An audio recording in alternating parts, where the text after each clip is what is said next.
This is Audible.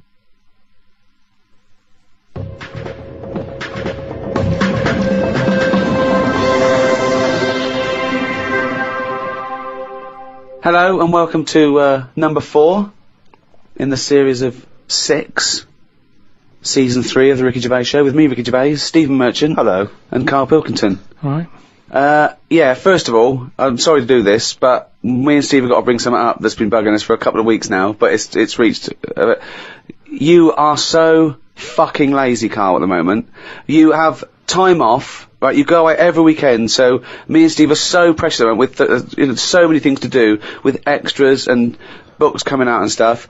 I've never heard anyone whinge about going in with kidney stones. I know loads of people that had kidney stones. Not like They've mine. had no, you say not like that because they've had the operation. I know people that had their appendix out, right, an actual under the knife operation, and he was back at work the next day and he had a bit of a sore side. But you have whinged now for weeks and weeks, everything you say, oh, I've had this, oh, I've got to go in again. But you're still well enough to go away every weekend to see your folks or your in-laws, this is the problem. or a holiday. And it's just like, we are so, sometimes you've got to pull together, mate. Yeah, but what I'm saying is, you say keep a diary, and you said make sure you do a diary for a year. Yeah. If I didn't go and visit people and travel the world, what would I do in it? Carl, I read your diary every week. All you seem to do is spend time in a cafe, having a cup of tea and a bit of breakfast. That's the Who weekend, that's are when you people do constantly stuff. visiting? Anyway, let's not argue. You don't even People like walk your away without family, I arguing. thought. It's not my family, is it?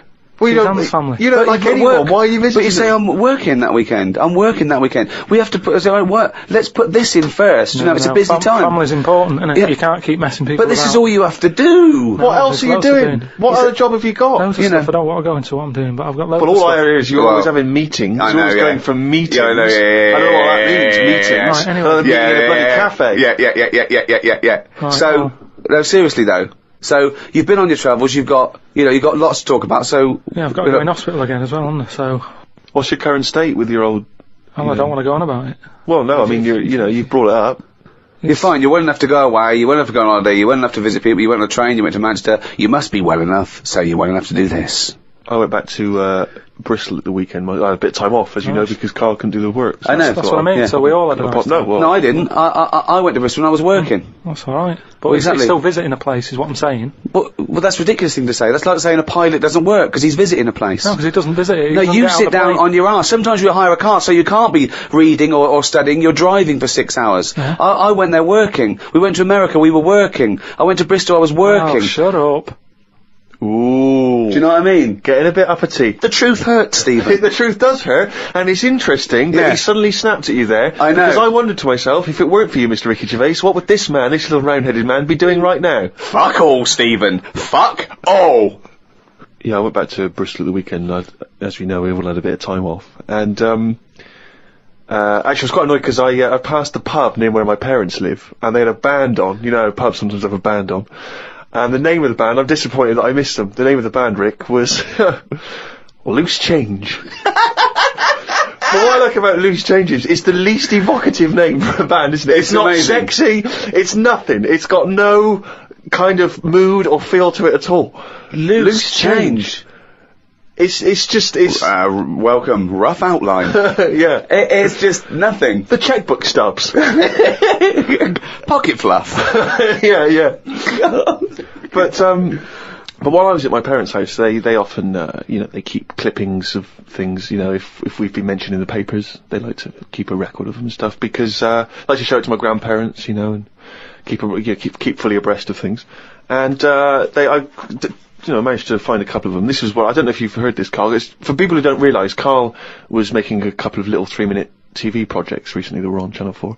And in the Sunday Times, someone's written a letter about Carl to the Sunday Times. Wow. They can send in comments and views on things they've seen, read, heard. Oh, excellent. And this is what someone wrote to the Sunday Times. Who is Karl Pilkington? And why have I just wasted 5 minutes of my life listening to some of his cretinous thoughts on Channel 4? He asked, why are there so many dinosaurs on display in museums?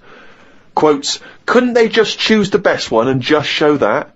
He summed it all up by deciding that we know too much. Somebody clearly doesn't know enough to know that this is a complete waste of airtime, showing no wit, intellect or creativity. That's from Wendy Robinson in Berkshire. You can't have your critics. You know what I mean? You've got to have your critics. Of course you have. If everybody liked what you did, then you're not doing the right thing. She wasted 5 minutes, and they were 3-minute wonders, so it must have felt... Yeah. 2/3 as long again. But think how angry she must have been to have bothered writing this letter to the Sunday Times. Well, that's good. I mean, though. you It's made really a must difference. have- It's all about getting people thinking. That's what I always say to you. As long as I'm getting people thinking about what I've said, she remembered what I said. But what views did you put out in these short films which you feel people perhaps should be talking about, discussing, digesting, thinking about? Just stuff that was in my head that day when I was filming them. Yeah. Is it in your head now?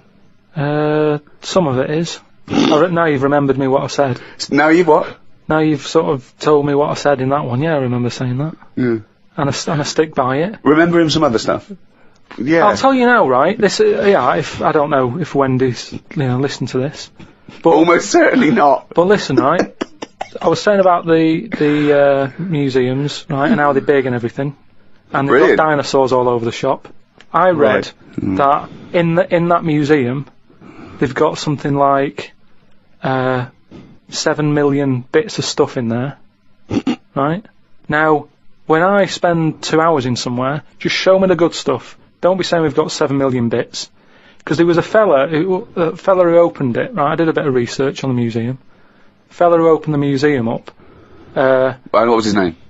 It doesn't matter. Okay. Doesn't matter, does it? What museum was it? It was the London one. Oh, the London one, yeah, okay. So he's in there and he's collecting all this, bits of stuff. What stuff? Just whatever's knocking about at that Oh, time. right, okay. It seemed like You have researched it. he never chucked anything away. He's like, I won't put it in the bin, pop it on a shelf. Okay, So yeah. he's put everything on a shelf in right, the yeah. museum. Then, as time I went think you're on, going into too much detail, but just give us the gist of it. No, but all I'm saying is, he keeps everything, and if you keep everything, sometimes it'll be good stuff, right? And a lot of the stuff was going missing, the good stuff. But people who set these museums up are just as crafty. What? The fella who found Tutankhamun, he was pocketing all sorts of fingers and stuff in his pockets on the way out. That had rings on them and stuff. So all I'm saying is, why is she having a go? But She's hang on, learned wait, something. what's that got to do with someone pocket? I don't understand your point. Because she's sort of moaning at me, going, "Don't have a go at the museum and the dinosaurs." But No, everybody, she's having a go at your fatuous point. Yeah, you're absolutely uneducated, But, stupid point that you got TV time to talk absolute shit, if I could that's not paraphrase my fault, is Wendy. it? That's not my fault. If someone says they want me to do a little programme and you can do what I want, I went and did what I did. Free speech, innit? But we just gave you the chance then to defend yourself, and you just confirmed Wendy's point 1,000 times over. What was all this waffle about people nicking stuff? What's that got to do with anything? Because she's having a go at me. I didn't nick But she's anything. having to go at you for talking nonsense that's of no consequence, which is what you just did That's then. all nonsense. But what was your point? All right, then we'll watch Wendy's little programme when that goes out. Let's see what she's got to talk about. Sick of her.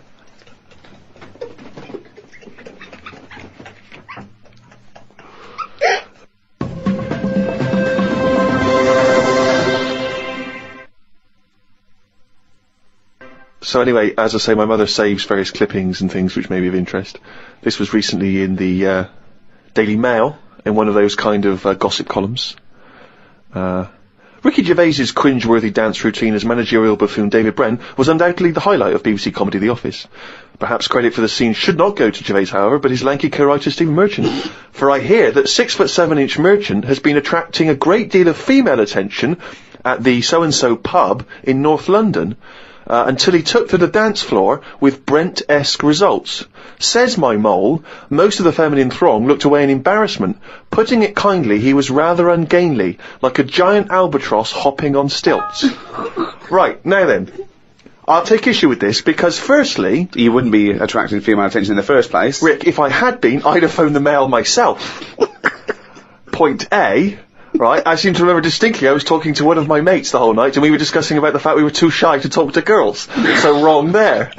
Point 2, as you well know, if I take to the dance floor, which on this occasion I didn't, I remember distinctly not because I love to dance, I would not have been described as a giant albatross hopping on stilts, because Karl has seen me dance, you've seen me dance, you know I'm a good mover. Yeah. Just in the same way that people can't quite understand how Peter Crouch, the same height as me, is able to be so brilliant on the football field. Yeah. It's the same, people look at me when I'm dancing, they go, I don't know how that big guy is able to bust some of those kind of moves. I've won 2 dance contests in my life.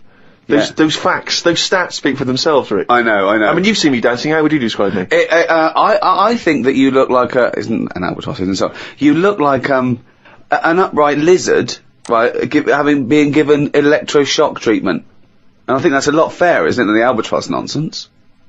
Well, so I'm just trying to picture that, because again, was that a compliment? You were on my side, right? You were defending me. A cross between a giant lizard and a stick insect. Again, because they don't sound, straight away they don't sound like compliments, but I'm assuming you're on my side here. A stick insect with funny glasses? Is that? I thought, I was thinking you were perhaps being a bit touch more supportive, but you've not really... Karl, you've seen me dance, what are your views? It's just like a bit of weird art. That's brilliant! That is brilliant! That's so much better than albatross! I wouldn't have said an albatross. I was looking at one of them the other day, and I don't understand what they mean by that, because they're dying out. They say, they dive in the sea. Oh, it's gone. Yeah. Something happened in the brain. It went from the point we were making via an albatross, then it just shot off. It just ping like a pinball. Well, let's hear, because it's going to be another good point. No, it's just saying how, because I've never seen one, and they were saying, how would you feel if you never saw one again? And I was like, I've got by this long without it. It's not bothered me. But it was just sort of saying, what they do is they dive in the sea, sort of put their head under the water, see if there's any fish knocking about, grab one, get out again, right? Yeah. Go to land. I don't know if they're designed to do that. Well, obviously they are. No, because seagulls are, because you see them floating about. Now, what's happening is, they're doing that, but getting caught in nets. Well, that's it. The net shouldn't be there. That's the point. They're totally adapted to their environment, but we came along, millions and millions of years afterwards, and stitched them up. It's not like people are going, well, the nets were always there. How did they evolve without getting caught in the net? We invented the net. We've only been knocking around for a few 100,000 years. But what I'm saying is, it's that thing about animals learn by mistakes by other animals. Like the monkeys peeling potatoes. Right. That's never happened. They go and put nuts in the salt water to salt the nut. Whatever. How does that get to peeling potatoes? Because in your head, they were working in a canteen. Making chips. Yeah, definitely, yeah. It doesn't matter what the food is, I'm just saying how they know how to sort of prepare I love food. the fact that you don't care what the fact is. When you're discussing facts, that's all that matters. Otherwise, on Mastermind, they just go, who wrote Much Ado About Nothing? Dickens? Yeah, close enough, whatever, someone did. The fact is what matters. Yeah, but with that question, that's got a straightforward answer. What I'm telling you is the way that animals work. If it's a potato or a nut, it's a foodage.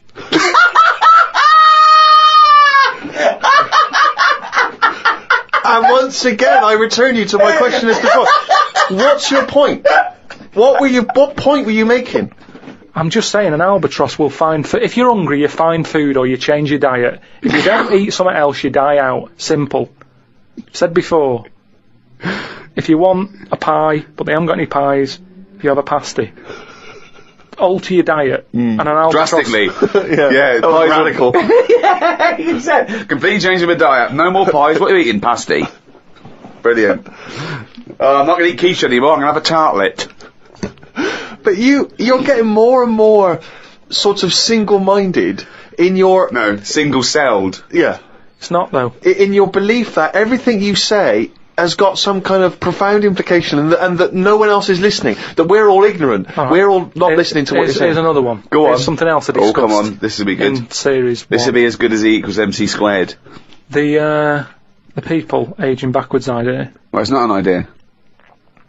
They've done something on it, saying how... No, they haven't. A baby has been messing about with emails. Right? Oh, yeah, God! A 65-year-old doesn't know how to use email. So, again, my system works. So say if you're an old person you're not using the internet, but you shouldn't be anyway, because you should be sort of just getting used to life as an old person. When you're a baby and you're about to die, they're using the internet. I don't know what you mean, when you're a baby and you're about to die. This is if This it is the was aging your world. backwards If it idea, was yeah. your world. Well, let me just ask a couple of questions. That makes no sense at all. What you just, that makes no sense I'm just at all. saying that my theory... You may as well have hit a wok What I'm to saying- express that point, because they're... The pong that would have made more sense. this is why- more profound. This is why more resonant. This is why Wendy's having a go, though, because you're not being open-minded. You're not thinking about... But we're being open-minded to good ideas, to sensible thought, to intellectual considerations. We're not being open-minded to this utter drivel. Yeah, but every invention is a bit... Who'd have thought the Frisbee would have caught on? That's not... I don't think that can count as an invention, Of though. course it is. People are paying for it. Someone said, I'm going to invent something But you can people chuck are paying about. for carrots. But they're not an invention. Because you pay for something, it doesn't mean it's an invention. No, but a man-made thing. A Frisbee, it didn't grow off a tree, did it? Someone's made that and gone, I can sell this. And people are buying it.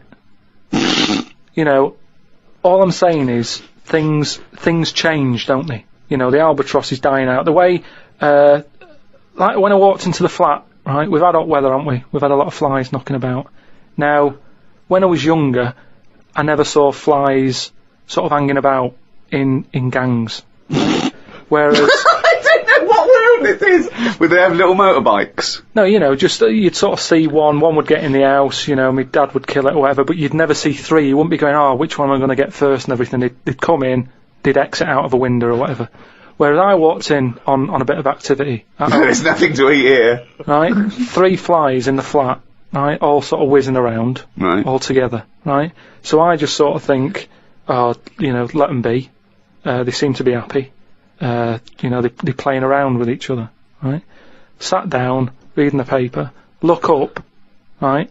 It was like one was trying to like have it away with one of the flies, and the other one was having a go as well. It turned out it was a little fly that didn't want any of the action, but 2 were attacking it. How could you possibly gauge that? Just by watching. That's how you learn, isn't it? You watch. You watch. But no, this is conjecture again. You had no idea what was going on there. No, I did. It's the way they were sort of jumping on it and stuff, and I was like, oh, I'm not happy with this going on, and you know, under my roof sort of thing. My house, my rules. But it's a nightmare because it's small. You can't control it. You don't know which one's which. You might end up sort of pushing out one.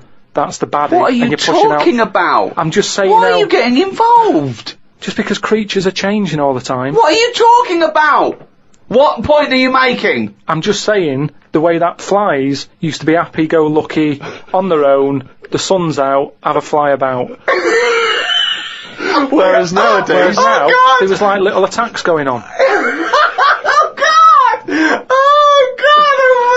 Almighty! But how could you tell which were the 2 aggressors and which was the victim? How Well, could you distinguish? This was the problem. I mean, all I was looking at was which one they kept attacking, and I was thinking if I can get that one in the bedroom and then get the other 2 Sorry? out the window, What are you? just breaking it up. Because what sort of a person would I be to let that go on? I don't know what he's talking about. He has no feelings for anything. He doesn't care if whole species die out. Why are you That's getting where involved? You're wrong. That's where you're wrong. Because I think more than most people. I think there's a lot of people who just go through the motions. Yeah. They do the same thing every day. They can do a job, but that's all they stick to. They don't think about what are them flies do. Carl, What's that I've lady known doing? you for, I don't know, 4 years, and all you ever say is things like, why do we have jellyfish? No, I haven't mentioned the jellyfish today. But it's the same old shit. You look at something, you make up your own story, and then your conclusion annoys you, even though it's totally fatuous. Like I say, the man with the frisbee. What happens if he had a mate who said, rubbish that? He wouldn't have done it. I love the fact that you think the frisbee is the pinnacle of invention. Yeah. I think it's amazing. No, it's an example of something that, you know, if he was on some programme where you said, I've invented this, he'd go, get out. They wouldn't give him time of day to say, right, I've made this thing, it's out of plastic, you throw it about. What for? Well, you just chuck it about on the beach. What's the point? It's a bit of fun, innit? No, I don't like it. How Okay, many that of was an them- argument with himself. No, but do you know what I mean? It's a popular little thing, and I'm just saying it's easy to put ideas down. But you've never even come up with an idea as good as the frisbee, and that's saying something. I came up with a clippable mat that goes on a cup, and it's a good little thing. I haven't followed it through yet. A what? A clippable mat. What's a clippable mat? What does that Clippable involve? mat that you stick on a cup, so you can put your cup down on a table without having to go, oh, where's that mat? It's clipped to the cup all the time, and you put the cup down wherever you want because it's got a mat on it. I think I've seen that. But why does it have No, to you be haven't. clipped to No, I it? think Why I couldn't it have. just be built into the cup? Because So it clips onto, you've got our special cups, it doesn't Yeah. clip onto every cup. no, but just the same way that every saucer's different. You don't say, oh, I'm sick of this saucer, it doesn't fit a mug. You use the saucer that. I mean, I don't use saucers. Just don't buy that sort But of isn't a furniture. saucer what you're talking about? Kind of, yeah, but it's clippable. But why is the clippability so important to you?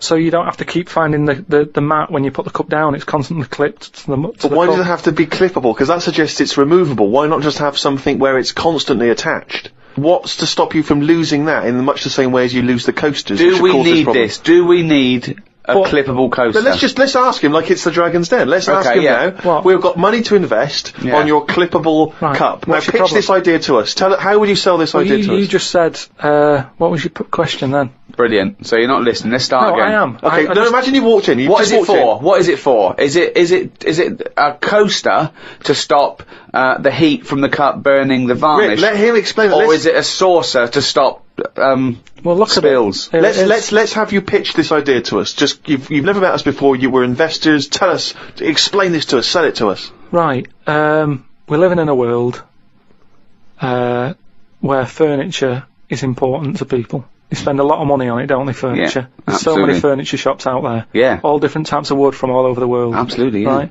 Good If something's come from the Amazon, you don't want a coffee stain on it. No, you don't know. Right. But we're living in a world as well where people don't use saucers. What do you mean when they you go don't? out, when you go out and buy, because people. What do you mean we live in a world where they don't use saucers? Yeah, there's loads of saucers, yeah. Because I know people who buy cups singly. Right. Because there's only two people living in a flat, so you don't buy a big box, because in a big box of like plates and that, you get things like, you know, what's the plate that's above a saucer but below a plate? The plate that's above a saucer, but below a plate. So it's a plate, but it's below a plate. But it's a size that you sort of go, what am I doing with this? So, what would it be? A side plate? Maybe, A but plate that you'd have alongside your regular dinner plate, right? You put a bread roll on or something in a restaurant, Maybe, yeah, but- okay. but you What's don't your need point? What do No, you mean let there's him this is fascinating to me. Because this What- is his best attempt now to Okay. try and attract investment. do you know where your mats are at home? I haven't got mats, don't use them. Why not? Because it doesn't bother me. I haven't got any highly polished furniture from the Amazon. Right, Steve, have you got any sort of... I've got some coasters and I use the coasters. And do you know where they are when you need one? Well, yes, because they're always at the place where I would normally put down a mug of hot tea, i.e. Yeah. on a table or a coffee table. Right, now, do I you keep find... if I had a highly polished table from the Amazon, I'd keep my coasters on it. Yeah, but what I'm saying now is, what happens if you get up with your cup of tea, you're a busy man, right? This Yeah. is what I'm saying, we're living in a world where people are busier than Yeah, ever. go on. Not everybody can sit down and enjoy a cup of tea sat in the same place. Right. You get up and you might move into another room. You haven't got a polished table in there from the Amazon, so it doesn't No, matter. but you might be working on another expensive table Oh, fine, we'll have a coaster there that as has well a then. computer on. My question is this. One, does it fit all mugs? Or do I have to buy a special mug to have this special Well, bit we can, attached? we can work it whatever way you want. We can either look at the standard size mug and say, let's appeal to everyone, or we can get in touch with some mug company, How is it clipped? just like little plastic clips that clip onto it, Yeah. and then you clip it off and you clean it. They're dishwasher proof, by the way. They don't need that But at all. why can't you just make a mug that has something built in the base of the mug to prevent it from making the mark? No, I don't It's need only that. the heat that makes the mark, isn't it, really? I just want to say now, it's a pointless idea, and I'm out. Right, but what about the idea that you've just suggested then, with the mug with the saucer built in? Yeah. What about will we do that together? But that's not your idea, that's my idea. Yeah, but without my idea, you wouldn't have had that. Well, but that's absurd. We're having a conversation. I've come up with an idea. Now I've got the money. I've got the money, and I'm going to go off with that idea. Yeah, you haven't painted it anyway, and it's a rubbish idea, and you couldn't. It's not rubbish, because I've just thought as well that'll be good for putting biscuits on the side as well. Oh God! Okay, And that means we can get rid of that plate that I don't know. By the way, now this is broadcast, you can never patent this idea because it's out in public domain. Rick, why don't we see if there's anyone out there who's willing to invest in this idea? Are you a mug manufacturer? Are you a mug designer? Are you someone who's got any interest whatsoever in this idea? Do you think it's a saleable idea? And more importantly, would it be not great to have a picture of Karl's face on the mat? Because it's perfectly round. Perfectly round. As well, and you'd scold him every time Yeah. you, So there'd be a certain satisfaction in that. Yeah, well, if Peter Jones is listening, or that Ballantyne fella, or, what's his name? Any of the big investors on that show, or indeed Yeah. any investors anywhere, podcast@rickygervais.com. Get in touch. Tell us how we can move forward with this brilliant new idea. Pathetic. Oh, chimpanzee, that is gone and bringing down the little... The jingle that signifies another reading from Karl Pilkington's diary. Got up and put the radio on. I listened to the story that the vicar read on Radio 2. Yeah, that could be good. He was saying how Jesus was 33 when he died. He said he was more into the idea of doing a lot in your life than living for ages. This was linked to the news about the doctor who's come up with some stuff that he's been injecting himself and his wife with that makes you age better. I looked it up on the internet. It wasn't worth them doing it because they are already old looking. I don't know why people want to stay looking young. You can wear a bald head better if you're old because hairs are replaced by wrinkles. That's drivel. No, it's not drivel. It's Pointless. just A pointless entry to a diary, that. it's not, because that could be a like an important bit in like world history. What? The fact that someone's trying to make people not age. Age is good, isn't it? When you see an old That's been person. going forever. Was People trying to age better. no, but he's talking about if you're 90, he wants people to look like they're 30, and that's not good because how would the world run when that's going on? Well, I agree. But You know, when again, people- it's not a revelation. If I like chatting to old people because they know a lot of stuff. So if I'm sat on a train and someone's old, I'm happier talking to them about. They get up and move after about 10 minutes. Well, No, he likes but the fact they- that many of them are infirm and can't. Yeah, they have to stay there and listen to this one. But yeah, even that means that they're getting more out of life in a way because they don't move about as much, so they have more thinking time. It is weird how that happens to you as you get closer to death. Jesus. You know, you're not working as much because you're resting, and you can think back about your life, and you can think, oh, I had a good one. Actually, it's not been that bad. Whereas if... But you must have started that now, because you've been doing nothing for the past 3 months. Yeah, but I'm just, well, like I'm saying, it is a good thing for you to do, to sort of think about what you've been doing with your days and your weeks. And how stuff. do you assess your life so far? With all this spare time you've had on your hands and moping around and moaning about your illness and just sitting round, right? You've been introspecting, have you? Yeah. Go on then. What have you come up with? I haven't come up with anything. I'm just, I'm just, you know, I have an all right life, and things are changing. Oh, keep saying that. No, but you don't know how much they are changing to the point of, I don't know if I mentioned the squirrel eating Mars bars, but from that, from that happening to monkeys opening bottles with lids on them, to it's mental out there. It's madness what is going on. And all I'm saying is old people need to be old people. You need oldness. You need to see old people. You need to go, right, they might have a solution. They've been on the earth longer. Quick, we need an answer. How old are you? I'm 32. Well, you look 78. I don't know what you're saying! I don't know who that conversation was with, why you got angry, and I think you made the opposite point that you were making at the beginning. If you say you're 32, you look 78, no, you were saying about it'd be a problem if you were 78 and looked 32. Well, I don't know what you're saying, you came down the wrong side then, you did that whole thing and you bollocksed it up again, in your brain. I'm just saying, either way, you need to have people who look old. Otherwise, who's in charge? I don't know what you mean. Right. So you say you're saying it'd be alright to make 78-year-olds look 32, as long as there were some 32-year-olds that look 78, as long as you've got old-looking people.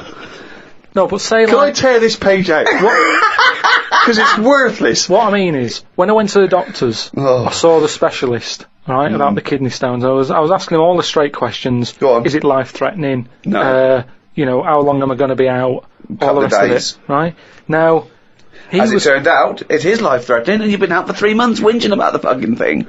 Strange. Now, he was quite old. He looked about 55, and that reassured me in a way. In a way it didn't, because he's one of them doctors who didn't open his eyes much, and I kind of thought, I hope you open them wider. I don't know what you're talking about. What do you mean? What? What do you mean he didn't open his eyes much? One of those sort of doctors who's either that overworked, that he does that, you know, when he's tired, so he's going, right, what we're going to do is, and he's doing that with his eyes shut, he's talking like that. This is radio. I know, but I'm telling you, so you can see. But people are meant to be listening to this. But if they can't imagine me with my eyes shut... Well, tell him you got your eyes shut. Just say he had his eyes shut. Yeah, he had his eyes shut. Oh. Had he been reading this? Bored stupid, I imagine. He's just trying to get a... Well, do you know what I mean? Or I don't know if it's because he's tired or if he's that educated that some people know so much you don't even have to look at it. You don't know what you're talking about. Intelligent people. Who is so educated that they don't need to open their eyes? You see it. You see like... Who's that bloke over there? Is he blind? No, he's been reading too much. He doesn't open his eyes anymore, doesn't he? No. Old people who you see wearing tweed and what have you, and they're really posh and they talk, and whenever they talk their eyes are shut and they open... I don't know what this observation is. I don't understand why you've never seen that. I've never seen an old, educated man wearing tweed who doesn't bother open his fucking eyes. Steve, I don't know what you're talking about. Steve, have you seen... Do you know what I mean? When people don't sort of open their eyes when they look talking to you, and it can be quite annoying, because it's like they're saying, I'm not interested about you sat there, I'm not bothered if you're listening or not, I'm saying what I'm saying because I say what I say. And it can be quite annoying. If he has got his eyes closed, he's probably just trying to absorb what you're saying and think carefully about probably. it, so he doesn't misdiagnose you. I'm not having a go at him. Well, it sounds I'm like just saying he was 50 odd, and I was happy that he was there telling me... I don't know why you were watching his eyes when he was telling you about your insides. Because you can tell a lot by people's eyes. That's what I said about jellyfish. But, you know, just lines in a face tell a few stories, and I don't think we should get rid of them lines. Brilliant. Wise words.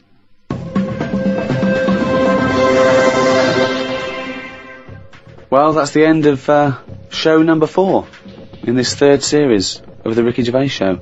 So it's goodbye from me, Ricky Gervais, Stephen Merchant. Goodbye. And, of course, Karl Pilkington. Right.